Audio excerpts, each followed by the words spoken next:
آیت نمبر 148 سے تفسیر. وَاتَّخَذَ قَوْمُ مُوسَىٰ مِن بَعْدِهِ، موسیٰ کی قوم نے کب ودن بریکٹ جب موسیٰ اللہ کے حضور تھے، شریعت لینے گئے ہوئے تھے، بریکٹ میں یہ بات آئے گی، بریکٹ کلوز. موسیٰ کی قوم نے اس کے پیچھے اپنے زیوروں سے ایک بچڑا بنا لیا، ایک دھڑ جس سے ودن بریکٹ بیل کی سی بھاں بھاں کی آواز نکلتی تھی. کیا انہوں نے دیکھا نہیں کہ نہ وہ ان سے بات کر سکتا ہے اور نہ ان کی رہنمائی کر سکتا ہے؟ اس کے باوجود انہوں نے اسے معبود ٹھہرایا اور وہ سخت ظالم تھے. اب قرآن یہاں تفصیل لے کر آتا ہے، اللہ تعالیٰ نے تفصیل بیان کی. پیچھے سے ہم دیکھ رہے ہیں کہ ہم موسیٰ علیہ السلام اور بنی اسرائیل کے حوالے سے مختلف باتیں، چیزیں، اللہ کی طرف سے ان کے اوپر ہونے والے فضل اور انعام اور آگے سے ان کے رسپانس کو پڑھتے چلے آ رہے ہیں. اب یہاں قرآن پھر ایک تفصیل دے رہا ہے. تفصیل کا مقصد ان کی ناقدری کی طرف اشارہ کرنا کہ کتنے ناقدرے لوگ ہیں. اللہ تعالیٰ نے اپنی کتنی شانیں دکھائیں، کس قدر قدرتوں کی نشانیاں دکھائیں، اس کے باوجود انہوں نے کیا قدر کی؟ اللہ کی قدر تو بہت کرنی چاہیے تھی، زیادہ شکر، زیادہ عبادت گزار، زیادہ اخلاق والا ہونا چاہیے تھا. لیکن ہم دیکھتے ہیں کہ انہوں نے قدر کی بجائے ناقدری کی انتہا کرتے ہوئے زیورات سے بچڑا بنا لیا. وہ صرف بچڑا بنایا نہیں بلکہ اس کو پوجنا شروع کر دیا. تو لیکن جب پی لیتے تو پھر آرام سے بنا. یاد رکھیے استغفر اللہ کہ تورات میں بائبل وغیرہ آپ پڑھیں نا تو وہاں پر جتنا فتنہ بنی اسرائیل نے کریٹ کیا، اس میں بنی اسرائیل کے ساتھ ساتھ انہوں نے یہ سارا الزام حضرت ہارون علیہ السلام کے اوپر بھی تھوپ دیا، ان سے منسوب کر دیا. قرآن نے یہاں تردید کر دی ساری بات کی، اور اس کا لیڈر، اس کا سرغنہ کس کو بنا دیا؟ سامری کو. اللہ نے بتا دیا کیا کہا؟ وَاتَّخَذَ قَوْمُ مُوسَىٰ مِن بَعْدِهِ مِنْ حُلِيِّهِمْ عِجْلًا جَسَدًا لَهُ خُوَارٌ. یہ انہوں نے کام کیا. آپ کو یاد ہوگا ہم پیچھے پڑھ کر آئے کہ مصر میں گائے کی پوجا کا بہت زیادہ رواج تھا. اب جب بنی اسرائیل فرعونیوں کے ساتھ مصر میں رہے، اور میں نے آپ کو بتایا کوئی 1-2 دن کی غلامی نہیں تھی، 1-2 دن کی غلامی نہیں تھی،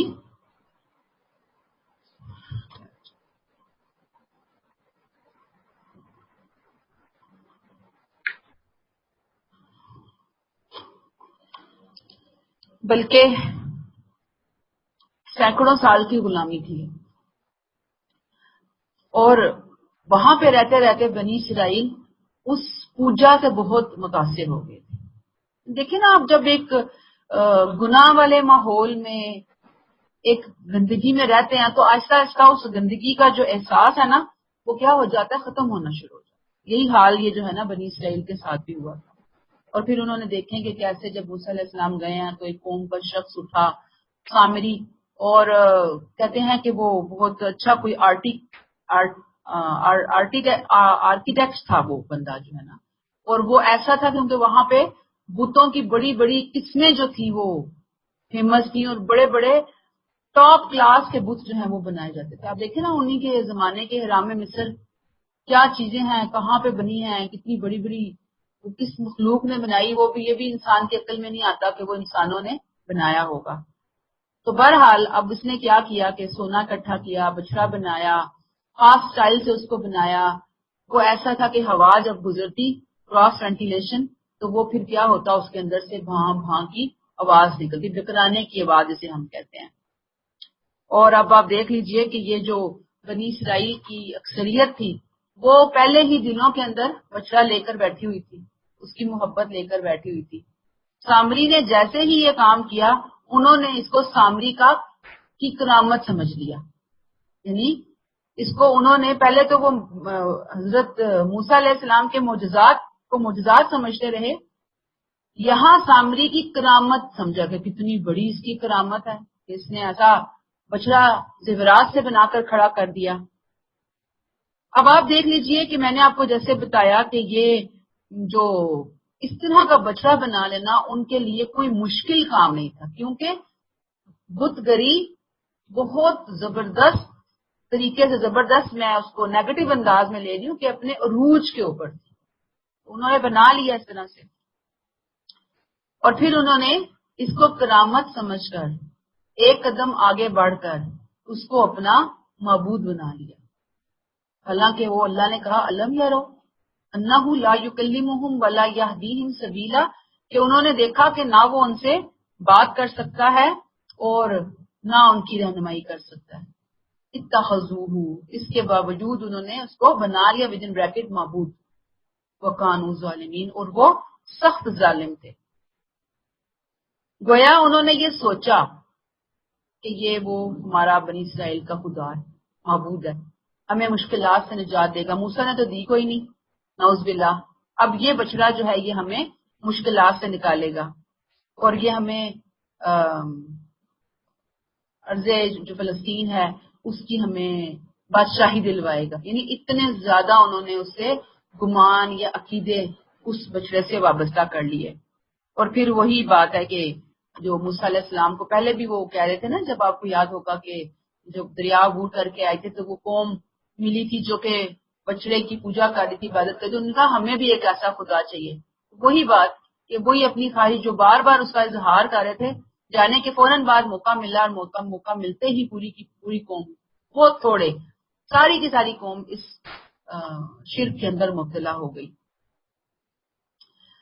اب یہاں سے ضمنی طور پر ہم دیکھ لیتے ہیں کہ یہ جو بت گری ہے مصر کے اندر، وہاں پہ آتا ہے کوئی اسوان ہند، اسوان بند ہے، اسوان وہاں کا، اس میں ابو سمبل سین سے آئے گا، سمبل کا قدیم اور عظیم مندر جو ہے وہ بہت زبردست طریقے سے اپنے زمانے کے اندر بنایا گیا اس بت گری کی وجہ سے نا، اور اس کو پھر وہاں سے بڑے اہتمام کے ساتھ، پروٹوکول کے ساتھ اس پورے کے پورے مندر کے بت کو پھیڑ کر کہیں اور وہ لے کر گئے ہیں۔ وہاں جو مندر تھا وہاں اس میں بادشاہ اور ملکہ جو تھے اس کے سٹیچوز ایسے اینگل سے وہ اس کو لگاتے تھے، نصب کرتے تھے کہ سال میں جو تاریخ بادشاہ کی ولادت کی ہوتی، یعنی جو اس کی برتھ ڈے ہوتی تھی بادشاہ کی، اس دن سورج کی پہلی کرنیں بادشاہ کی پیشانی کے اوپر پڑتی تھی۔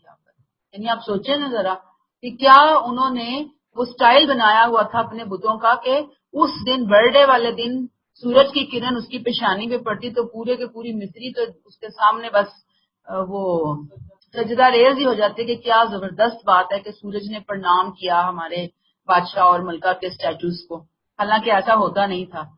تو سوچ لیجئے کہ عوام میں بادشاہ کی خدائی کا سکہ جمانے کے لیے کیسے کیسے ہتھ کنڈے استعمال کیے جاتے تھے۔ یہ کیا تھا؟ یہ ہتھ کنڈے تھے، یہ ایک فن تھا، اور اس فن کو وہ استعمال کر رہے تھے لوگوں کو بیوقوف بنانے کے لیے، اور لوگ بھی جب خود بیوقوف بننے کے لیے تیار ہوتے ہیں تو پھر آپ ان کا کوئی علاج نہیں کر سکتے۔ تو یہی حال یہاں پہ بنی اسرائیل کا بھی تھا۔ آیت نمبر 149، وَلَمَّا سُقِطَ فِي أَيْدِيهِمْ، پھر جب پچھتائے اور دیکھا کہ وہ گمراہ ہو گئے ہیں، پچھتائے اور جب انہوں نے دیکھا کہ وہ گمراہ ہو گئے ہیں تو کہنے لگے کہ اگر ہمارے پروردگار نے ہم پر رحم نہ فرمایا اور ہمارا قصور معاف نہ کیا تو ہم نامراد ہو جائیں گے۔ اب سامری کے جال میں آ کر بنی اسرائیل اتنی بڑی حماقت تو کر بیٹھے، کیا کیا انہوں نے؟ حماقت کر لی نا بچڑے کو معبود بنا کر۔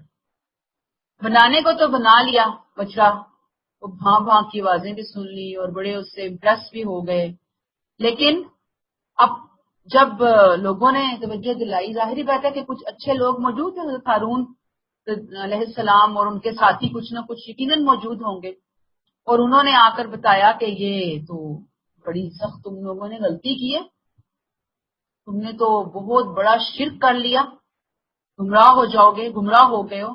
تو اب انہیں احساس ہوا کہ بھئی ہم سے واقعی زیادتی ہوئی، ولما سکت فی ایدیہم، پھر جب وہ پچھتائے، وَرَأَوْا أَنَّهُمْ قَدْ ضَلُّوا، اور انہیں احساس ہوا کہ وہ گمراہ ہو گئے، احساس جب ان کو دلایا گیا، کہنے لگے کہ ہمارے پروردگار اگر تو نے ہم پر رحم نہ کیا، لَئِن لَّمْ يَرْحَمْنَا رَبُّنَا وَيَغْفِرْ لَنَا لَنَكُونَنَّ مِنَ الْخَاسِرِينَ، اور ہمارا قصور معاف نہ کیا تو ہم نامراد ہو جائیں گے۔ استغفر اللہ۔ اور اگر آپ کو یاد ہو سورہ بقرہ ہم نے جب پڑھی تھی تو اللہ نے ان کی توبہ قبول کی تھی۔ کیسے؟ صرف توبہ قبول ہوئی تھی، بلکہ قتل کی سزا ان کے اوپر نافذ کی گئی، اور قتل کے بعد یعنی قتل پلس توبہ، صرف توبہ نہیں تھی، توبہ کی صورت کیا نکالی تھی؟ جیسے ہم کسی کو فائن کرتے ہیں اور ساتھ ہی پنشمنٹ بھی ہوتی ہے، سزا بھی دی جاتی ہے، تو یہاں پہ دونوں چیزیں ان کو ملی، یعنی کہ معافی تو ملی لیکن اس کے ساتھ ساتھ بڑے بڑے پیمانے پہ کہا جاتا ہے 60-70 ہزار لوگوں کو قتل کیا گیا تھا اس موقع پہ، جو فگر ہمیں بنی اسرائیلی روایات سے ملتی ہیں۔ سبق کیا ملتا ہے ہمارے لیے کہ بعض دفعہ اجتماعی زندگی میں ایسی آزمائشیں، ایسے فتنے، ایسے گمراہ کرنے والے لیڈر، شیطان نما لیڈر اٹھتے ہیں، اور وہ ایک ہی نعرے سے لوگوں کو جذباتی بنا کر، لوگوں کو اپنے پیچھے لگا کر اتنا دور لے جاتے ہیں دین سے، دنیاوی اعتبار سے، کہ جس سے پوری کی پوری قوم کا، پوری کی پوری جماعت کا شرازہ جو ہے نا وہ بکھر جاتا ہے، لوگ جو ہیں وہ بالکل منتشر ہو جاتے ہیں، اتفاق، امن، سکون، چین معاشرے کا رخصت ہو جاتا ہے۔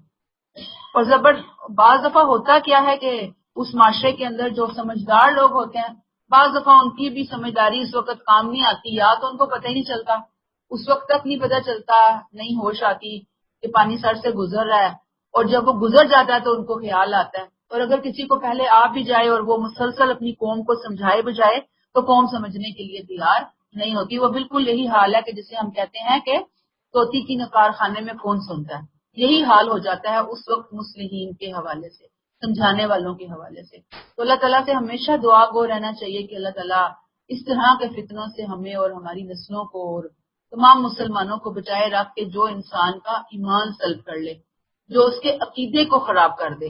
اور آپ دیکھ لیں کہ بحثیت امت اگر ہم دیکھیں اور پاکستانیوں کے اندر دیکھیں تو قرآن سے اور صحیح معنوں میں جو سنت ہے اس سے اتنی دوری ہے کہ انسان بڑا بعض تو پریشان ہو جاتا ہے کہ لوگ کس انداز میں دین کو لے کر چل رہے ہیں، زندگی کو لے کر چل رہے ہیں، اور قرآن کیا کہتا ہے اور سنت کیا کہتی ہے، اتنا دور ہم نکل آئے۔ اور اس وقت آپ کسی کو سمجھانے بیٹھیں تو سیدھا سیدھا آپ کے اوپر فتویٰ یہی آتا ہے کہ توہین رسالت، توہین حدیث، توہین قرآن، توہین فلان، حالانکہ خود پتہ نہیں ہوتا ان لوگوں کو۔ تو اللہ تعالیٰ ہماری اصلاح فرمائے۔ قوم کی جو حالت ہے نا اجتماعی طور پر، جس طرح کہتے ہیں نا ایک بھیڑ، ایک ریوڑ ہے، یہ قوم لگتا ہے کہ جیسے کسی سیکھے سکھائے کے اندر ہے ہی نہیں، آؤٹ آف کنٹرول ہوئی ہوتی ہے بالکل۔ بس اللہ تعالیٰ ہمیں ہدایت دیں۔ میں تو کہتی ہوں اس کا صرف اور صرف ایک ہی علاج ہے، صحیح معنوں میں قرآن سے جڑنا، بس۔ اس کے علاوہ قوم کی تربیت کا نہ کوئی اور راستہ ہے، نہ کوئی شارٹ کٹ ہے ہمارے پاس۔ یہ تھوڑا لانگ ٹرم پروگرام ہے۔ لانگ ٹرم میں کیا ہے جی، اب ہم 3 دن ہفتے میں دیتے ہیں تو 3-4 سالوں میں قرآن سے گزر جائیں گے انشاءاللہ تعالیٰ۔ اتنا تھوڑا سا ٹائم، منا سا ٹائم دیتے ہیں ہم اس کو۔ لوگ جو زیادہ شوقین ہیں سیکھیں سال میں، وہ 1.5 سال میں اچھے طریقے سے قرآن سے گو تھرو ہو سکتے ہیں، کوئی ایسی بات تو نہیں ہے، لیکن بات یہ ہے کہ ہمارے اسکیجولز میں، ہمارے شیڈیول میں، ہمارے سلیبس میں، ہماری پریورٹی میں قرآن نہیں ہے۔ جب نہیں ہے تو پھر جو جدل لگاتا ہے، جو جیسی برین واشنگ کرتا ہے، ہم پہلے ہی جیسے یہ لوگ تھے نا بنی اسرائیل، کہ یہ سامری نے تو آ کر ایک شعلہ بھڑکایا، ایک موقع دیا نا، تو بھٹکنے کے لیے تو خود تیار تھے نا، تیار تھے تو سارے کے سارے بھاگ پڑے اس کی طرف۔ بالکل سیم ہماری یہ حالت ہے، ٹھیک ہے نا. تو اللہ تعالیٰ ہماری اصلاح کریں کہ ہمارے ہاں کہتا ہے نا بندہ کہ اکا دکا نہیں، بستیوں کی بستیاں، علاقے کے علاقے، پڑھے لکھے ہو کر بھی ہم اس طرح کی چیزوں کے اندر انوالو ہوتے ہیں. جیسے انہوں نے ابھی توجہ دلائی، پچھلے دنوں سندھ میں کوئی واقعہ ہوا تھا نا کہ وہ بچے نے اپنے ٹیچر کے اوپر، ہندو ٹیچر پہ الزام لگایا، اور بس جی وہاں پورا جو علاقہ تھا اس میں اس قدر فساد شروع ہوئے کہ آپ نہ پوچھیں کس طرح سے اس کو کنٹرول کیا گیا، کتنے لوگوں کی شاید جانیں بھی چلی گئی اس سارے معاملے کے اندر. بات کچھ بھی تو بچے نے خود بعد میں اعتراف کیا کہ میں نے غلط الزام لگایا تھا. بات دیکھیں نا، نہ سمجھتے ہیں نہ اس کی انکوائری کرتے ہیں. آیت نمبر 150 وَلَمَّا رَجَعَ مُوسَىٰ إِلَىٰ قَوْمِهِ غَضْبَانَ آسِفًا. اس کے بعد ودن بریکٹ کلوز، جب موسیٰ غصے اور رنج میں بھرا ہوا اپنی قوم کی طرف لوٹا تو آتے ہی بریکٹ کلوز کہا، تم نے میرے پیچھے بہت بری جانشینی کی، کیا تم اپنے رب کے حکم سے پہلے ہی جلدی کر بیٹھے. اس نے تختیاں پھینک دی اور اپنے بھائی ہارون کا سر پکڑ کر اس کو اپنی طرف کھینچنے لگا. ہارون نے کہا، اے میری ماں کے بیٹے، قوم کے لوگوں نے مجھے دبا لیا اور قریب تھا کہ مجھے قتل کر دیتے، اس لیے دشمنوں کو میرے اوپر ہنسنے کا موقع نہ دے اور مجھے ان ظالم لوگوں کے ساتھ نہ ملا. ہمیں قرآن سے بھی اور تورات میں دونوں کے بیانات سے یہ پتہ چلتا ہے کہ حضرت موسیٰ علیہ السلام کو اس واقعے کی اطلاع اللہ تعالیٰ پہاڑ پر ہی دے چکے تھے. وَلَمَّا رَجَعَ مُوسَىٰ إِلَىٰ قَوْمِهِ، اسی لیے جب وہ واپس آئے ہیں نا تو کس طرح آئے ہیں؟ غضبان آصفا، شدید غصہ اور رنج. دیکھیں نا دونوں حالتیں جو ہیں وہ ایک نیچرل انسان کی جو حالت ہے وہ بتا رہی ہیں، اور وہ تو اللہ کے نبی اور اس قدر محنت کر رہے ہیں قوم کے اوپر. اور اب آپ دیکھ لیجئے کہ مفسدین کی جو شرارت تھی وہ اصل میں کامیاب رہی تھی، ان کی سازش کامیاب ہو گئی تھی. آ کر آئے ہیں تو قوم کی نادانی اور جہالت پہ سخت غصہ اور سخت غم. آ کر کیا کہتے ہیں؟ قَالَ بِئْسَ مَا خَلَفْتُمُونِی مِن بَعْدِی، تم نے میرے بعد بڑی بری جانشینی کی. اَعَجِلْتُمْ أَمْرَ رَبِّکُمْ، کیا تم نے اپنے رب کے حکم سے پہلے ہی جلدی کر دی. یہاں پہ یہ جو کوشچن کیا نا اَعَجِلْتُمْ، کیا تم نے کر دی، تو اصل میں یہاں یہ جو سرزنش ہے نا یہ ملامت کے لیے، یعنی ملامت کر رہے ہیں. وہ اللہ تعالیٰ نے اس سے پہلے کہ تمہیں شریعت دیتے، تمہیں احکامات دیتے، وہ تمہیں بتاتے کہ کس طریقے سے تم اپنے رب کی عبادت کرو گے تو تم کامیاب ہو جاؤ گے، اور تم نے کیا کیا کہ تم نے خود خدا گھڑ لیا. اَعَجِلْتُمْ أَمْرَ رَبِّکُمْ، رب کا حکم آیا نہیں لائف سٹائل گزارنے کے حوالے سے، ڈیٹیل میں احکامات ملے نہیں، اور تم نے پہلے ہی بچڑے کو معبود بنا کر اس کی پوجا شروع کر دی. گویا توحید کا راستہ چھوڑ کر شرک کی طرف تم بھاگ کھڑے ہوئے. کتنی بری جانشینی کی تم نے. وَأَلْقَى الْأَلْوَاحَ وَأَخَذَ بِرَأْسِ أَخِيهِ يَجُرُّ إِلَيْهِ، تختیاں پھینکی اور اپنے بھائی کا سر پکڑ کر اس کو اپنی طرف کھینچنے لگا. اصل میں یہ جو اس وقت کی سچویشن تھی نا، اسے ہم کہہ سکتے ہیں کہ جوش حمیت، حق کی کے حوالے سے ایک بہت زیادہ ایک اہمیت جو ہے نا وہ اندر اجاگر ہو رہی تھی یا چھائی ہوئی تھی ان کے اوپر. تختیاں ایک طرف پھینکی اور ان کے بال پکڑ کر ان کو جھنجھوڑنا شروع کر دیا، بالوں کو پکڑ کے. کیا کہنے لگے کہ اصل ذمہ داری تو تمہاری تھی، تم نے انہیں الاؤ کیوں کیا اس فتنے کو پھیلنے کے حوالے سے، تم نے انہیں روکا کیوں نہیں. اصل میں چونکہ حضرت ہارون علیہ السلام پہ ان کو بہت زیادہ اعتماد تھا، اسی لیے سب سے زیادہ عتاب کی زد میں بھی حضرت ہارون ہی آئے. یہ وجہ ہے یہاں پر عتاب کے حوالے سے. اور ویسے بھی آپ دیکھیے کہ اللہ کے ساتھ معاملہ ہے نا، یعنی معاملہ جو شرک ہوا ہے کس کے ساتھ ہوا؟ اللہ کے ساتھ ہوا نا، کسی انسان کا تو کوئی معاملہ نہیں ہے.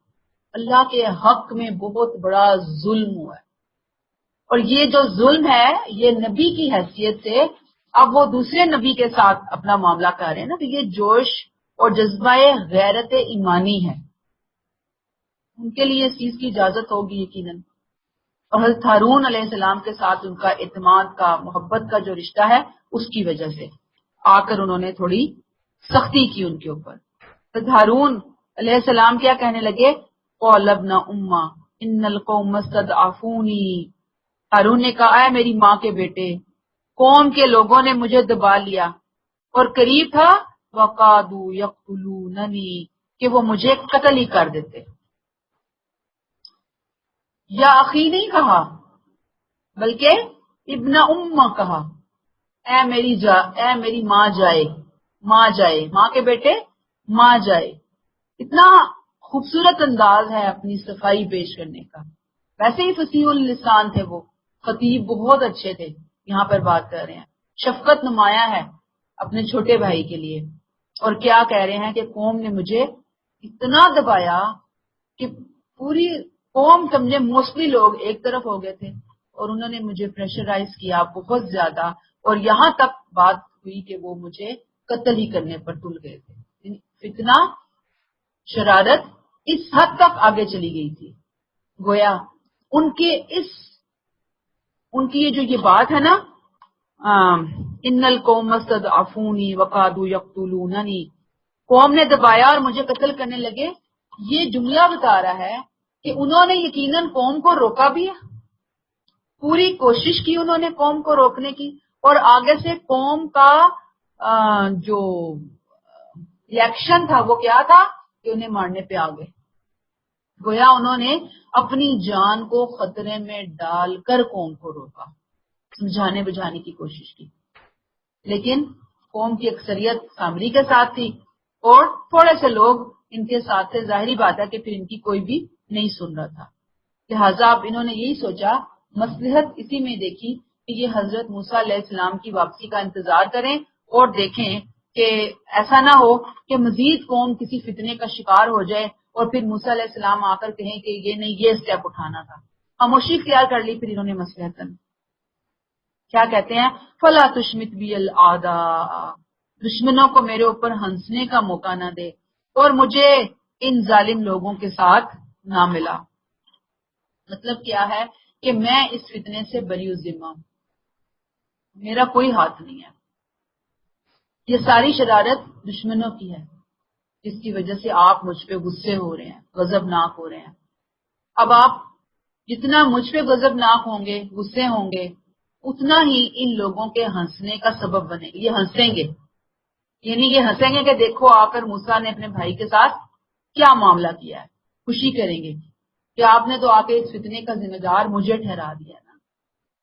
بہرحال یہاں پر ایک اور بات کی تردید بھی ہو جاتی ہے کہ گسالہ پرستی کا الزام ان پہ نہیں لگایا گیا تھا. انہیں تو صرف یہ کہا کہ بھی قوم کو روکنا تو چاہیے تھا نا. انہوں نے تو بتا دیا صاف اپنے آپ کو، اپنی قرآن نے ان کی پوزیشن کلیئر کر دی کہ انہوں نے پوری کوشش کی تھی. یہ ساری بدعت، یہ منافقت سامری کی پیداوار تھی. آیت 151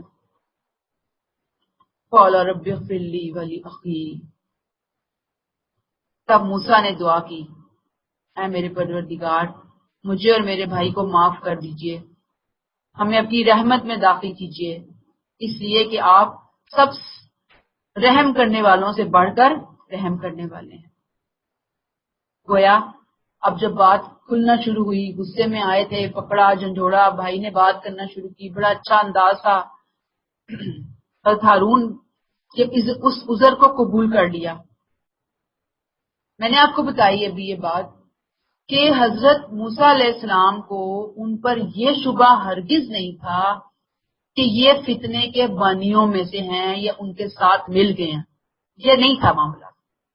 معاملہ کیا تھا کہ شاید انہوں نے جو قوم کو سمجھانے بجھانے کی ذمہ داری ہے وہ اچھے طریقے سے ادا نہیں کی. وہ جو ایک شک ہوا پیدا، شبہ، جس پہ انہوں نے سختی کی. جیسے ہی حضرت ہارون علیہ السلام نے اپنی پوزیشن کلیئر کی، ان کا یہ شبہ بھی دور ہو گیا. لہذا پتہ چل گیا کہ حضرت ہارون علیہ السلام اس موقع پر سوائے انتظار کے اور کچھ نہیں کر سکتے تھے. اب جیسے ہی پوزیشن کلیئر ہوئی، حضرت موسیٰ علیہ السلام پہ فوراً اپنے رب کے حضور گڑ گڑانے لگے، اپنے اور اپنے بھائی کی مغفرت کے لیے، اور اللہ تعالیٰ سے رحمت کی دعا مانگنے لگے اپنے لیے اور اپنے بھائی کے لیے. کیا کہتے ہیں؟ رب اغفر لی، اے اللہ مجھے بخش دے، ولی اخی اور میرے بھائی کو بخش دے. کہ اللہ بھائی سے اگر کوئی غلطی ہوئی یا میں نے آ کر مواخذے میں کوئی زیادتی کی، اللہ تعالیٰ تو ہمیں معاف فرما دے، اور تو رحم کرنے والوں میں سب سے بڑھ کر رحم فرمانے والا ہے.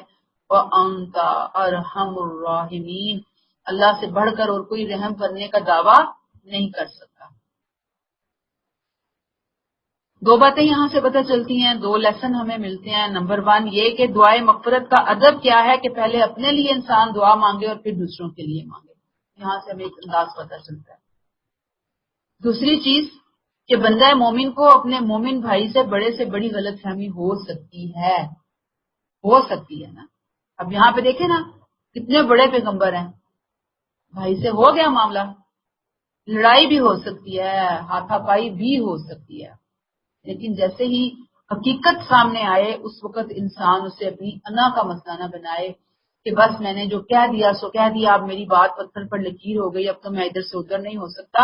نہیں، فوراً انسان دوسرے سے بھی سوری کرے اور اللہ تعالیٰ سے بھی معافی مانگے اپنے اس حرکت کی کہ اگر انسان نے لڑائی کی ہے، ابتدا کی ہے لڑائی میں، یا کوئی غلط فہمی اس نے پالی اپنے بھائی کے لیے، اور پھر جو اس کے بھائی کی طرف سے اگر کوئی زیادتی ہوئی تو دونوں کے حوالے سے اپنے رب کے حضور وہ توبہ استغفار وغیرہ کر لے.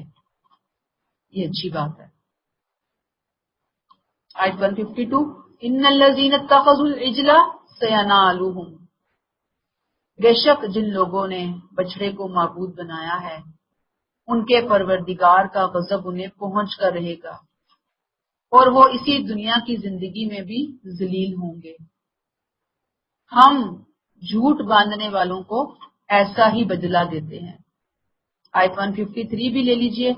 والذین عملوا السیئات، ہاں البتہ وہ لوگ جنہوں نے برے عمل کیے پھر ان کے بعد توبہ کی اور ایمان لے آئے، تو اس توبہ کے بعد تیرا رب بخشنے والا ہے، اس کی شفقت ابدی ہے. یہ وہ وعید ہے جو اس موقع پر بنی اسرائیل کے ان مفسدین، مجرمین، شرارتی لوگوں کو سنائی گئی. یہ گوسالہ پرستی کہیں گے آپ اس بات کو، بچڑے کی پوجا کو. یہ اس کی دنیا کی سزا ہے. آخرت کے اندر جو اللہ کا غضب اور پھٹکار اور جہنم کی آگ ان کو ملنی تھی، اس سے پہلے اللہ تعالیٰ نے ان پر دنیا کی زندگی میں یہ سزا نافذ کروائی اور اس کو بتا دیا کہ بے شک جن لوگوں نے بچڑے کو معبود بنایا ہے ان کے پروردگار کا غضب انہیں پہنچ کر رہے گا، اور وہ اسی دنیا کی زندگی میں بھی ذلیل ہوں گے. ہاں البتہ جنہوں نے توبہ کر لی، آیت 153 میں نا، یعنی گسالہ پرستی جنہوں نے کی، ساروں نے توبہ نہیں کی. جنہوں نے توبہ کر لی اور پھر انہوں نے اپنی اصلاح کر لی، ایمان لے آئے، تو اللہ تعالیٰ بخشنے والے اور مہربان ہیں. آیت 84 سورہ بقرہ میں ہم یہ ڈیٹیل پڑھ کر آئے ہیں، اس کو دیکھ لیجئے گا. یہ اللہ تعالیٰ پر افتراء ہے.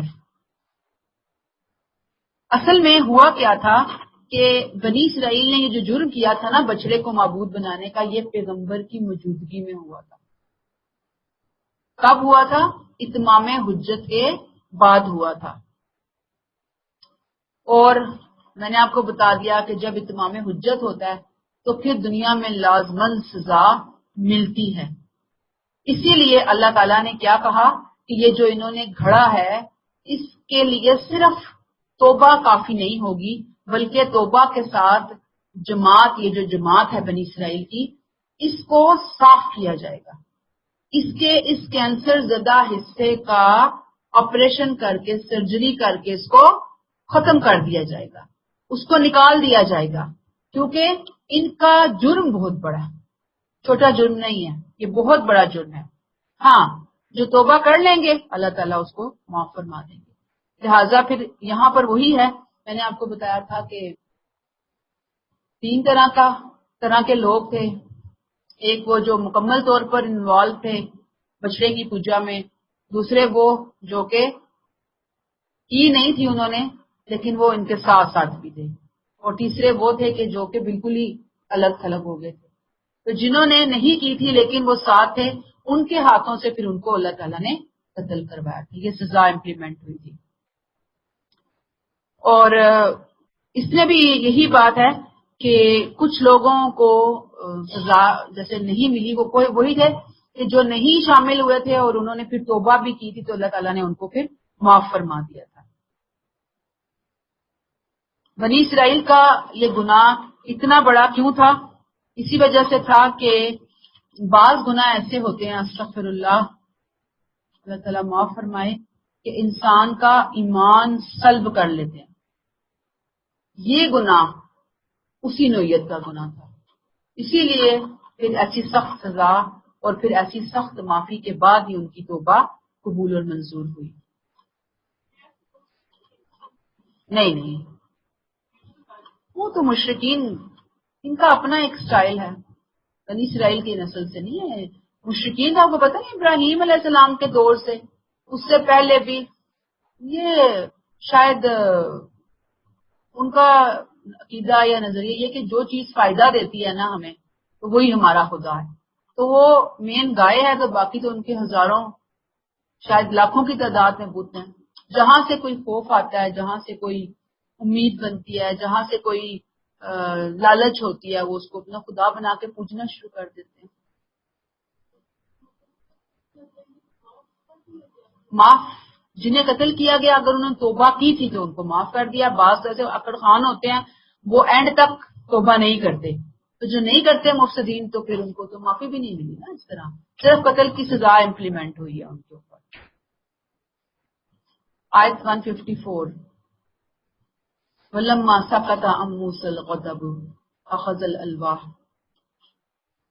پھر جب موسیٰ علیہ السلام کا غصہ ٹھنڈا ہوا، یعنی وہ خاموش ہوئے، غصہ ٹھنڈا ہوا، تو اس نے وہ تختیاں اٹھا لی اور ان سے جو کچھ منقول ہے اس میں ان لوگوں کے لیے ہدایت اور رحمت تھی جو اپنے پروردگار سے ڈرنے والے ہوں۔ وفی نسختہا، ان میں سے جو کچھ منقول ہے، مطلب جو اس کا نسخہ تھا، اس کا جو ٹیکسٹ تھا، متن تھا ان الواح کا، اس میں کیا تھا؟ لوگوں کے لیے ہدایت اور رحمت تھی، لیکن ہر ایک کے لیے نہیں، جو اپنے رب سے ڈرنے والے ہوں۔ گویا جب وہ آئے ہیں نا، تو آ کر انہوں نے تختیاں، جیسے ایک سائڈ پہ کوئی رکھتا ہے نا، کوئی چیز رکھتا ہے اور پھر کسی سے بات کرتا ہے، تو ایسے ہی ہوا، جب وہ تختیاں لے کر آئے آتے ساتھ ان کو سائڈ پہ رکھا اور انہوں نے حضرت ہارون علیہ السلام کو وہ ان کے ساتھ ایک طرح سے بحث شروع ہو گئی ان کی، سارا جو معاملہ ہوا۔ اب انہوں نے وہ تختیاں وہاں سے اٹھا لی جو انہوں نے سائڈ پہ رکھی تھی۔ لیکن بائبل میں یہ آتا ہے کہ جب وہ آئے ہیں تو آ کر انہوں نے تختیاں اتنی زور سے پھینکی کہ تختیاں ٹوٹ گئی۔ تو ایسا نہیں ہے، نعوذ باللہ، تختیوں کی کوئی ناقدری نہیں کی انہوں نے، کہ آ کے انہیں ہوش ہی نہیں تھا، اتنے غصے میں تھے کہ آ کے چیزیں پھینکی اور انہوں نے لڑنا جھگڑنا شروع کر دیا۔ نہیں، ایسا معاملہ نہیں ہے۔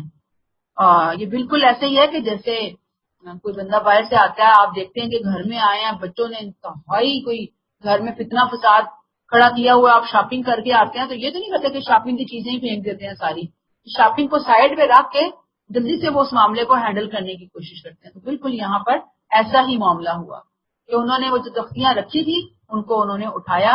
اور فی نسختہا، فی نسختہا، نسخہ کہتے ہیں کسی چیز کی کاپی، جیسے آج کل ہم فوٹو کاپی کرتے ہیں نا، کہ حرف بحرف وہی تحریر جو ہے وہ نقل ہو جاتی ہے، تو کسی تحریر کی حرف نقل کو کہتے ہیں۔ تو اصل تورات چونکہ انہی الواح کی نقل تھی، اسی لیے قرآن نے تورات کو ان کے نسخے سے تعبیر فرمایا، ان تورات کا نسخہ. اور پھر مزید کیا کہا کہ اس میں ہدایت اور رحمت ہے، لیکن ہر ایک کے لیے نہیں. کن کے لیے ہے؟ جو اپنے پروردگار سے ڈرنے والے ہیں. ہم جب سورہ بقرہ شروع کی تو ہم نے وہاں پہ پڑھا تھا نا کہ ہدی للمتقین، کہ یہ قرآن جو ہے یہ ہدایت ہے، لیکن کس کے لیے؟ متقین کے لیے. یہ لربہم یرہبون، یہ بھی وہی چیز ہے کہ اللہ تعالی کی جو آیات ہوتی ہیں ہر زمانے میں وہ کس کے کام آتی ہیں؟ کون فائدہ اٹھاتا ہے؟ جو یرہبون کی، متقین کی صفت رکھتے ہیں. کلیئر ہو گیا؟ اب اسے ایک چھوٹا سا لیسن ہمیں یہاں پہ پتہ چلتا ہے کہ غصہ بھی کئی قسم کا ہوتا ہے. ایک وہ جو دیر سے آتا ہے اور بہت ہی دیر سے جاتا ہے. دوسرا یہ کہ دیر سے غصہ آتا ہے اور جلدی چلا جاتا ہے. اور تیسرا یہ کہ جلدی آتا ہے اور دیر سے جاتا ہے. تو بہترین شکل کون سی ہے غصے کی؟ دیر سے آنا اور جلدی جانا. غصہ، اس کا مطلب ہے غصہ آتا ہے، یہ نہیں کہ غصہ بالکل ہی نہیں آتا. کچھ جگہ ایسی ہوتی ہیں کہ انسان کو آتا ہے، لیکن غصے کو کنٹرول میں ہونا چاہیے. لہذا اس سے جو سبق ملتا ہے نا ہمیں وہ یہی ہے کہ کوئی بھی جذباتی کیفیت ہو، یہ تو غصے کی بات ہوئی نا، کوئی غم کی کیفیت بھی ہو سکتی ہے، کوئی جذباتی کیفیت ہو سکتی ہے. تو اس میں ہمیں اس سے باہر نکلنے کے لیے جو آفٹر افیکٹس ہیں یا آفٹر شاکس آپ بولیں گے، وہ مہینوں یا سالوں پہ محیط نہیں ہونے چاہیے کہ ہم اس سے باہر نکل کر نہیں دے رہے. نہیں، غصہ ہے، غم ہے، دکھ ہے، پریشانی ہے، تو اب جو ہونا تھا وہ ہو گیا. گزری ہوئی وقت کو، چیز کو واپس نہیں لا سکتے. تو انسان کیا کرے کہ اپنے آپ کو بہتر موڈ کی طرف، بہتر سچویشن کی طرف لانے کی جلد از جلد کوشش میں لگا رہے.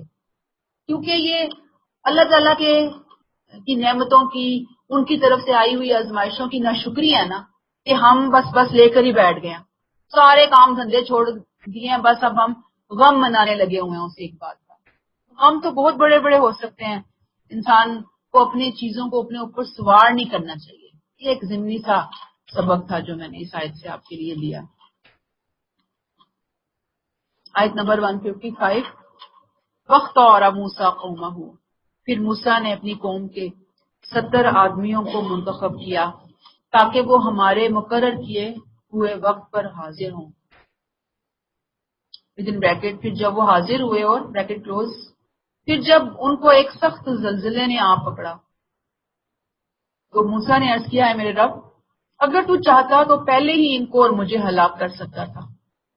کیا تو ہمیں ایک ایسے کام پر ہلاک کرے گا جو ہم میں سے چند احمقوں نے کیا؟ یہ تو تیری طرف سے ایک آزمائش تھی جس کے ذریعے سے تو جسے چاہتا ہے ودن بریکٹ اپنے قانون، اپنے میرٹ کے مطابق بریکٹ کلوز، گمراہی میں مبتلا کر دیتا ہے، اور جسے چاہتا ہے ہدایت بخش دیتا ہے. ہمارا کارساز تو ہی ہے، بس ہمیں معاف کر دے، ہم پر رحم فرما، اس لیے کہ تو سب سے بڑھ کر معاف فرمانے والا ہے. یہ حضرت موسیٰ علیہ السلام ایک دفعہ الواح لے کر آ گئے، یہ دوبارہ گئے ہیں کوہ سینا پر. گوسالہ پرستی کے بعد کہتے ہیں توبہ کے لیے گئے ہیں. اب جو تورات کے راوی ہیں انہوں نے اس واقعے کو پہلے واقعے سے گڑمڑ کر دیا. یہ واقعہ الگ ہے، پہلا واقعہ الگ ہے. تورات میں یہ دونوں واقعے گڑبڑ ہو گئے ہیں. گھپلا، اس لیے بات جو ہے نا گھپلا ہو گیا بات کے اندر. قرآن کے اندر یہ واقعہ بتا دیا کہ یہ دوسرا واقعہ ہے، اور بنی اسرائیل کی ہسٹری میں بڑی ہی اہمیت والا واقعہ ہے. اس میں اللہ تعالیٰ نے ایک خاص وقت مقرر کیا. موسیٰ علیہ السلام کہتے ہیں کہ اپنے 70 لوگوں کو، سرداروں کو لے کر گئے ہیں. ظاہری بات ہے کہ جس اجتماعی نوعیت کا گناہ ہوا تھا، توبہ بھی اسی اجتماعی نوعیت کی چاہیے تھی، اور اس کے لیے ضروری تھا کہ قوم کے نمائندے، ممتاز آدمی چلیں اور چل کر اللہ تعالیٰ کے حضور توبہ کریں، اور پھر جا کر واپس آ کر وہ قوم کے سامنے گواہی بھی دیں. اب وہ گئے ہیں توبہ کرنے کے لیے. اب کیا ہوا جب وہ گئے ہیں توبہ کرنے کے لیے، فلما اخذتهم الرجفہ، سخت زلزلے نے ان کو آ پکڑا. تو رات میں لگتا ہے کہ یہاں پہ ان کو احکام عشرہ دیے گئے تھے یہ جب گئے تھے 70 سردار. لیکن ہمیں یہ پتہ چلتا ہے کہ یہ جو اخذتهم الرجفہ، ظاہری بات ہے کہ اللہ تعالیٰ نے اپنا جلال جو ہے وہ بنی اسرائیل کے لیڈروں کے سامنے، یا یعنی کہ ایک اپنا کرشمہ دکھایا تاکہ ان کو تھوڑی سی یاد دہانی ہو جائے، کیونکہ اسی قوم سے نکل کر آئے تھے نا. اور قوم وہ تھی کہ جن کے مزاج، جن کی فطرت کے اندر بت پرستی اور شرک جو ہے وہ رچ بس گیا تھا. اور یہاں پہ جب وہ آئے ہیں تو اللہ تعالیٰ نے ایک اپنا جلال دکھایا. جب وہ دکھایا ہے، رجفہ دکھایا ہے، تو پھر کیا ہوا؟ کہا جاتا ہے کہ وہ سارے کے سارے ہلاک ہو گئے. اب موسیٰ علیہ السلام گریہ زاری کر رہے ہیں اور کیا کہتے ہیں کہ اللہ تعالیٰ یہ جو بدبخت ہیں یہ تو ہیں ہی ایسے، اللہ تعالیٰ اگر آپ نے ان کو معاف کر دیا تو پھر اگر آپ نے ان کو مار دیا تو میں اپنی قوم کو جا کر کیا جواب دوں گا؟ جو کچھ ہوا جماعت کے نادانوں کی، کچھ لوگوں کی بدبختی سے ہوا، لیکن تیری رحمت بہت زیادہ وسیع ہے اللہ تعالیٰ، تو ہمیں معاف کر دے، بخش دے. ظاہری بات ہے کہ ان ہی الا فتنتک، یہ تو تیری طرف سے ہی ایک آزمائش تھی. یہ کیا کہا انہوں نے کہ اللہ تعالیٰ تیری طرف سے ہی آزمائش تھی، اگر تو چاہتا تو روک لیتا. ایک آزمائش کریٹ ہوئی نا، ایک امتحان کریٹ ہوا اور لوگ اس کے اندر پھنس گئے. تو نے امتحان لیا ان کے ایمان کی مضبوطی کا، ان کے ایمان کی پختگی کا، ان کی توحید کا، لوگ پھنس گئے اس کے اندر. کہ اللہ تعالیٰ تیری آزمائشوں میں اترنا کوئی آسان کام نہیں ہے. تیری دی ہوئی توفیق سے ہی کوئی انسان کسی آزمائش کے اندر پورا اتر سکتا ہے، پار لگ سکتا ہے. تو دلو بہا من تشاء و تہدی من تشاء، اپنی آزمائشوں کے ذریعے تو جسے چاہتا ہے گمراہی میں مبتلا کرتا ہے، اور جسے چاہتا ہے تو ہدایت عطا فرماتا ہے. جسے چاہنا کیا ہے؟ ظاہری بات ہے کہ کس کے لیے چاہتا ہے اللہ تعالیٰ؟ جو آنا چاہتا ہے، جو مضبوطی کا مظاہرہ کرتا ہے، استقامت کا مظاہرہ کرتا ہے، اللہ اسے ان آزمائشوں کے اندر ثابت قدم رکھتے ہیں. اور جو نہیں چاہتا اللہ تعالیٰ اس کو گمراہی کے ذریعے چھوڑ دیتے ہیں. انتا ولینا، اے اللہ تو ہی ہمارا کارساز ہے، بس ہمیں معاف کر دے اور ہم پر رحم فرما، اس لیے کہ تو سب سے بڑھ کر معاف کرنے والا ہے. اتنی خوبصورت دعا ہے جو یہاں پر انہوں نے کی اللہ تعالیٰ کے حضور. آیت 156، وَاکْتُبْ لَنَا فِی هَٰذِهِ الدُّنْیَا حَسَنَةً، ہمارے لیے اے پروردگار اس دنیا میں بھی بھلائی لکھ دے اور آخرت میں بھی بھلائی لکھ دے. وہی ربنا آتنا فی الدنیا حسنہ وفی الآخرۃ حسنہ. ہم نے تیری طرف رجوع کیا، فرمایا میں اپنے عذاب میں تو اسی کو مبتلا کرتا ہوں within bracket جسے چاہتا ہوں bracket close، اور میری رحمت ہر چیز پر چھائی ہوئی ہے. میں within bracket قیامت کے لیے bracket close اس رحمت کو ان لوگوں کے حق میں لکھ رکھوں گا جو نافرمانی سے پرہیز کریں گے، زکوٰۃ دیں گے اور میری آیات پر ایمان لائیں گے. موسیٰ علیہ السلام نے قوم کی محبت میں دنیا اور آخرت کی بھلائیاں مانگی، لیکن اللہ تعالیٰ نے جواب میں اپنے عذاب اور اپنی رحمت کا ایک قانون بیان کر دیا. موسیٰ علیہ السلام تو دعا مانگ رہے ہیں دنیا کی بھی بھلائی دے، آخرت کی بھلائی دے. اللہ نے کہا نہیں، اصل بھلائی کس کو ملے گی، اصل عذاب کس کو ملے گا؟ اللہ نے کہا جہاں تک میرے عذاب کا تعلق ہے تو میں انہی پر نازل کرتا ہوں کہ جو اس عذاب کا خود کو مستحق قرار دلوا دیتے ہیں. وہ بتاتے ہیں کہ ہم عذاب کو ہم ڈیزرو کرتے تھے، عذاب کے لیے ایسے لوگوں کو تب عذاب ملتا ہے. اور رہی میری رحمت، وہ اس دنیا میں تو اس رحمت سے سب کو ملا ہوا ہے، رزق بھی ملا ہوا ہے، شہرت بھی ملی ہوئی ہے، عزت بھی ملی ہوئی ہے، مال اولاد سب کچھ ملا ہوا ہے، امیر غریب کافر مومن ہر دنیا کے بندے کو ملا ہوا ہے دنیا میں. لیکن آخرت میں میری رحمت کس کو ملے گی؟ ان کے لیے جو کیا کرتے ہیں، فَسَأَكْتُبُهَا لِلَّذِينَ يَتَّقُونَ وَيُؤْتُونَ الزَّكَاةَ وَالَّذِينَ هُمْ بِآيَاتِنَا يُؤْمِنُونَ. آخرت میں صرف ان کو ملے گی یہ رحمت، یہ کوالٹیز، یہ صفات آپ دیکھ لیجئے کہ جو زندگی میں ڈرتے رہے، زکوٰۃ ادا کرتے رہے اور جو ہماری آیات پر ایمان لاتے رہے. یہ جو آیات پر ایمان ہے یہ وہ عہد ہے جو بنی اسرائیل سے ان کے انبیاء کرام لیتے رہے. خاص طور پر آنے والے نبیوں کے اوپر ایمان لانا ان کی پیروی کرنا، ان کے مشن کو آگے لے کر چلنا. اور اس میں خاص طور پر والذین هم بآیاتنا یؤمنون، اس میں خاص طور پر نبی کریم صلی اللہ علیہ وسلم کی آمد اور قرآن کے اوپر ایمان لانے کا ذکر ہے، جو اللہ تعالیٰ نے نبی کریم صلی اللہ علیہ وسلم کے مخاطبین کے کانوں سے بھی گزار دیا کہ یہ رحمت تو ان کو ملے گی جو خود دعوے کر رہے ہیں رحمت رحمت رحمت کے. رحمت ایسے نہیں ملتی، رحمت ملے گی یتقون یؤتون الزکات والذین هم بآیاتنا یؤمنون. گویا کیا ہے، دعا تو سب کرتے ہیں، ربنا آتینا فی الدنیا حسنہ وفی الآخرۃ حسنہ اور انا ہدنا الیک، اللہ ہم تیری طرف رجوع کر رہے ہیں. تو اللہ تعالیٰ نے یہاں پہ کلیئر کر دیا کہ میری رحمت اگرچہ سب پر چھائی ہوئی ہے لیکن عذاب بھی میں دیتا ہوں، کہ جو عذاب دینے والے کام کرتے ہیں، وہ رنگ ڈھنگ اختیار کرتے ہیں، وہ عقیدے، وہ سوچ، وہ چیزیں اختیار کرتے ہیں، وہ ان راستوں کو اختیار کرتے ہیں. اور میں اپنی رحمت جو میری چھائی ہوئی ہے دنیا میں تو سب کو دے رہا ہوں، لیکن آخرت میں خاص طور پر ان لوگوں کو ملے گی. اللہ یہ صفات یتقون یؤتون الزکات اور والذین هم بآیاتنا یؤمنون، کہ ہم قرآن کے اوپر صحیح معنوں میں ایمان لانے والے بنے، کہ ہم اللہ تعالیٰ کی رحمت کے حقدار قرار دیے جائیں. آیت 157 الذین یتبعون الرسول النبی الامی، ان لوگوں کے حق میں جو بریکٹ کلوز اس نبی امی کی پیروی اختیار کریں گے، جس کا ذکر وہ اپنے ہاں تورات اور انجیل میں لکھا ہوا دیکھتے ہیں. وہ نبی امی انہیں نیکی کی تلقین کرتا ہے، برائی سے روکتا ہے، ان کے لیے پاکیزہ چیزیں حلال کرتا اور ناپاک چیزیں حرام کرتا ہے، اور ان پر سے وہ بوجھ اور پابندیاں ہٹاتا ہے جو ان پر اب تک رہی ہیں.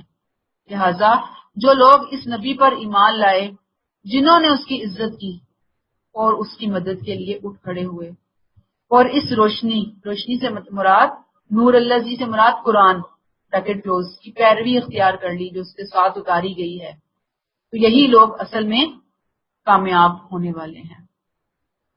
اب یہ آپ صلی اللہ علیہ وسلم کے زمانے کے بنی اسرائیل کو اللہ تعالیٰ خطاب فرما رہے ہیں. پیچھے جو بھی ہم نے آیت 156 کی آخری بات پڑھی وہ کیا تھی کہ وہ ہماری آیات پر ایمان لائیں گے. آیات پر ایمان لانا میں نے آپ کو وہاں کلیئر کیا تھا کہ اس سے مراد نبی کے اوپر قرآن پر ایمان لانا ہے. آیت 157 میں اسی چیز کو وضاحت سے اللہ تعالیٰ نے بیان کر دیا کہ آیات سے مراد کیا ہے، الذین یتبعون الرسول، کہ وہ رسول النبی الامی کی پیروی کریں گے. اب آپ دیکھ لیجئے کہ یہ جو تین لفظ ہیں، نبی، رسول، نبی اور امی، یعنی آپ صلی اللہ علیہ وسلم کے لیے تین لقب جو ہیں یہاں پر استعمال ہوئے ہیں. آپ دیکھیے کہ آپ صلی اللہ علیہ وسلم بنی اسماعیل میں پیدا ہوئے، جنہیں بنی اسرائیل کیا کہتے تھے؟ امی. اپنے بھائیوں کے لیے، چچا زاد بھائیوں کے لیے کیا لفظ استعمال کرتے تھے؟ امی کا لفظ. اب بنی اسماعیل کے لیے یہ جو لفظ ہے نا، یہ کوئی نعوذ باللہ حقارت والا لفظ نہیں تھا، ان کے لیے یہ ایک لقب بن چکا تھا. امی کا لفظ ایک لقب کے طور پر استعمال، یہ امی ہے، ٹھیک ہے، کہ ان کے پاس کوئی رسول نہیں اس طرح سے آیا، ایک لقب بن گیا تھا. سورہ آل عمران آیت 20 میں ہم امی کے لفظ پہ بہت ڈیٹیل میں بات کر کے آئے ہیں. جنہوں نے سننا ہے پڑھنا ہے وہ وہاں پہ پڑھ لیں. میں نے آپ کو وہاں بتا دیا تھا کہ بنی اسماعیل میں چونکہ کتاب و شریعت رسول کوئی نہیں آیا تھا، اسی لیے ان کو امی بولا جاتا تھا. قرآن نے اس لفظ کو بنی اسماعیل کے لیے ایک امتیازی لقب کے طور پر استعمال کیا. اگرچہ کہا جاتا ہے کہ جو ان کا کتاب و شریعت سے ناواقف ہونا ہے بنی اسماعیل کا، اس کے لیے بنی اسرائیل امی کا لفظ تحقیر کے لیے شروع میں استعمال کرتے تھے، لیکن بنی اسماعیل اس کو اپنے لیے تحقیر کی بات نہیں سمجھتے تھے، یعنی وہ اس کو کوئی مائع نہیں کرتے تھے اس لفظ کو. اسی لیے ہم دیکھتے ہیں کہ خود نبی کریم صلی اللہ علیہ وسلم نے بھی اس لفظ کو اسی مفہوم میں استعمال کیا، اور صحابہ نے بھی اس لفظ کو بغیر کسی احساس کمتری کے لیا۔ وہ مانتے تھے کہ ہاں ٹھیک ہے، ہمارے پاس کوئی نبی اور رسول نہیں آئے، شریعت اس طرح سے نہیں آئی، ان لوگوں کے پاس ہے یہ واقعی بڑے اچھے لوگ ہیں، بڑے اچھے مسلمان ہیں، یعنی کہ ان کی بڑی کتاب کی وجہ سے، ان کے رسولوں کے آنے کی وجہ سے بنی اسرائیل کی بہت زیادہ قدر کرتے تھے، اور وہ کوئی مائنڈ نہیں کرتے تھے اس بات کو۔ یہ بات سمجھ آئی آپ کو؟ تو یہ امی کا لفظ اسی لیے آیا۔ پھر نبی اور رسول کا فرق بھی ہم پڑھ کے آئے ہیں کہ ہر نبی رسول نہیں ہوتا، لیکن ہر رسول نبی ہوتے ہیں۔ رسول صاحب کتاب، صاحب شریعت، نبی پچھلے ہی رسول کی کتابوں کو، تعلیمات کو لے کر آگے چلتے ہیں، فالو کرتے ہیں۔ رسول اپنی قوم کے لیے ایک طرح سے فیصلہ بن کر آتے ہیں کہ مانو، اور اگر قوم نہیں مانتی تو قوم کو دنیا میں ہی ہلاک کر دیا جاتا ہے، دنیا میں ہی سزا اس کے اوپر نافذ کر دی جاتی ہے رسول کے نہ ماننے کے حوالے سے، لیکن نبی کے نہ ماننے والوں پر کوئی سزا نافذ نہیں ہوتی۔ اب یہاں پہ میں نے آپ کو بتایا 3 لفظ آئے، رسول، نبی اور امی۔ الذی، اب نبی کا لفظ رسول بھی آیا اور نبی کا لفظ بھی آتا ہے، دونوں کو میں نے بتا دیا نا کہ ہر رسول نبی ہوتا ہے۔ تو آپ صلی اللہ علیہ وسلم کے لیے اللہ نے کہا کہ نبی بھی ہیں، رسول بھی ہیں، امی ہیں۔ الذی یجدونہ مکتوبا عندہم فی التوراۃ والانجیل، انہیں کیا کہا گیا تھا کہ یتبعون الرسول، کی وہ پیروی کریں جو ان کے پاس لکھا ہوا ہے تورات اور انجیل میں۔ آپ صلی اللہ علیہ وسلم کے حوالے سے پیشن گوئیاں موجود تھیں کہ ان کی پیروی کرنی ہے، اگرچہ انہوں نے اس کو بدل دیا تھا اس کے معنی کو۔ حضرت موسیٰ علیہ السلام نے یہ بات ان کے اوپر واضح کر دی تھی، تورات میں یہ بات موجود تھی کہ آنے والا جو نبی ہوگا وہ امیوں میں سے ہوگا، ٹھیک ہے، اور رسول ہوگا۔ یہ ان کی کتابوں میں بھی موجود ہے، لیکن وہ اس کا معنی وہ ماننے کے لیے تیار ہی نہیں ہوتے، معنی کو چینج کر دیتے ہیں نا۔ اور کیا ہوگا، یہ تورات میں اور انجیل میں لکھی ہوئی تھی، ٹھیک ہے، حضرت موسیٰ علیہ السلام، عیسیٰ علیہ السلام نے بتایا۔ اور کیا کرے گا وہ رسول جب آئے گا امیوں میں سے، یامرہم بالمعروف وینہاہم عن المنکر، یہ آپ صلی اللہ علیہ وسلم کی خوبی۔ کہاں لکھی ہوئی ہے خوبی؟ تورات اور انجیل میں،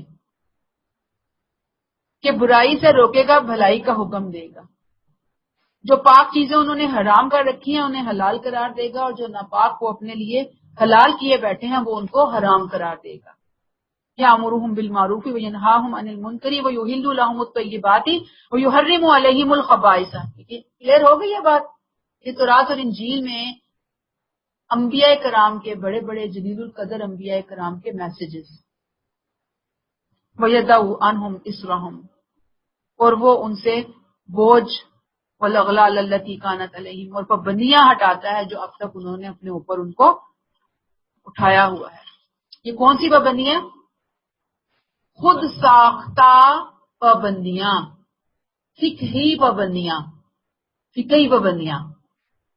جو کہ ان کے صوفیہ تھے، ان کے جو راہب تھے، انہوں نے خود پر بھی مسلط کی ہوئی تھی، اور انہوں نے عوام پر بھی اس کو مسلط کیا ہوا تھا۔ اور ان میں سے کچھ پابندیاں وہ بھی ہیں جو ان کی سرکشی اور غلطیوں کی وجہ سے اللہ تعالیٰ نے بطور سزا ان کے اوپر نافذ کی، جیسے ہم پڑھ کر آئے پیچھے کہ وہ چربی وغیرہ نہیں کھا سکتے تھے، ان کا گوشت نہیں کھا سکتے تھے۔ پھر اس کے علاوہ یہ کہ کپڑے پر اگر پیشاب آ جاتا یا نجاست آ جاتی تھی تو وہ دھو نہیں سکتے تھے، بلکہ پورے کا پورا کپڑا ہی ان کو پھینکنا پڑتا تھا۔ پھر اس کے علاوہ مال غنیمت جو ہے ان کے لیے حلال نہیں تھا، اس کو جلانا پڑتا تھا، یعنی مال غنیمت جتنا ملتا وہ سارے کا سارا ان کو جلا دینا ہوتا تھا۔ پھر اس کے علاوہ حائضہ عورت جو تھی وہ شوہر اس کو ٹچ نہیں کر سکتا تھا، وہ گھر میں نہیں رہ سکتی تھی۔ پھر قصاص میں دیت نہیں تھی، اتنی بڑی بات ہے، بلکہ جان کے بدلے جان کا ہی قانون تھا۔ یہ ساری تفصیل جو ہے نا سورہ آل عمران آیت 93 اور سورہ المائدہ آیت 5 میں ہم نے پڑھی ہے، پیچھے پڑھ آئے ہیں ہم یہ ساری تفصیل، آپ وہاں سے دیکھ سکتے ہیں۔ اب کیا کہا یہاں پہ اللہ تعالیٰ نے؟ فَالَّذِينَ آمَنُوا بِهِ، لہذا جو لوگ اس نبی پر ایمان لائے، جن کو لائے بنی اسرائیل میں سے وہ جن کو نبی کریم صلی اللہ علیہ وسلم پر ایمان لانے کی سعادت نصیب ہوئی، اور جب وہ سعادت نصیب ہوئی ظاہری بات ہے کہ وہ جو پابندیوں سے گرہیں کھولنے کے لیے آئے تھے نا پابندیوں کی، تو وہ ان گروں سے آزاد ہو گئے، غیر فطری بندنوں سے آزاد ہو گئے۔ لہذا رسول کا حق کیا ہے کہ لوگ اس پہ ایمان لے آئیں، اور پھر کیا کریں؟ نیکسٹ کیا ہے؟